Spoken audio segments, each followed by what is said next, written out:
వారాహీదేవి ఆరాధన శత్రునాశనము, ఐశ్వర్య ప్రాప్తి వారాహీదేవి ద్వారా వస్తుందండి.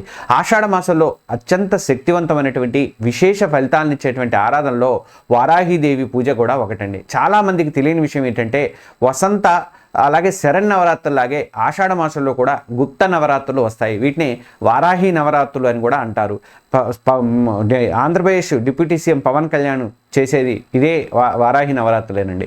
అవి సాధారణంగా ఈ నవరాత్రులు ఆషాఢ శుద్ధ పాడ్యమి నుంచి నవమి వరకు జరుగుతాయి. అంటే ఈ 2026లో ఈ నవరాత్రులు జూలై 15 అంటే ఈ రోజు నుంచి ప్రారంభమైనవి ఈ నెల 23 వరకు కూడా కొనసాగుతాయి.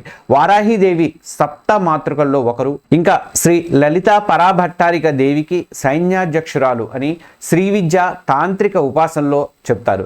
ఆమె వారాహి ముఖంతో మానవ శరీరంతో దర్శనమిస్తారు.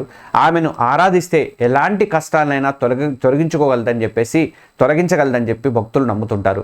కోర్టు కేసులు కానీ, భూ వివాదాలు కానీ, శత్రువుల నుంచి భయాలు కానీ, ఉద్యోగ వ్యాపారాల్లో ఎటువంటి ఇబ్బందులు కానీ, ఇలాంటి క్లిష్టమైన సమస్యలతో బాధపడే వారికి వారాహీదేవి ఆరాధన ఒక రక్షణ కవచంలా పనిచేస్తుందని నమ్ముతారు.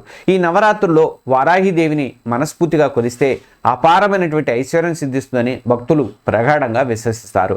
ఈ నవరాత్రుల్లో ప్రతిరోజు సాయంత్రం తర్వాత స్నానం చేసి అమ్మవారి పటం ముందు దీపం వెలిగించి ఆమెకి ఇష్టమైనటువంటి నైవేద్యాలైన గారెలు, పెసరపప్పు పానకము, లేదంటే ఉడికించినటువంటి చిలకడ దుంప, గెన్స్గడ్లని కొన్ని చోట్ల అంటారు, వీటిని సమర్పించడం అయితే మంచిది. వారాహీదేవి మంత్రాలను జపించడం ద్వారా ఆమె అనుగ్రహాన్ని ఈజీగా పొందవచ్చని చెప్పి చెప్తారన్నమాట. ఈ పూజల ద్వారా ధైర్యం, విజయం, సంపద కలుగుతాయని సాంప్రదాయం అయితే చెబుతోంది.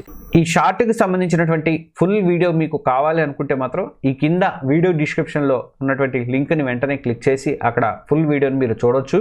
మహర్షి భక్తిపీఠం ఛానల్ని సబ్స్క్రైబ్ చేసుకోండి, బెల్ ఐకాన్ని ప్రెస్ చేయండి. ధన్యవాదాలు.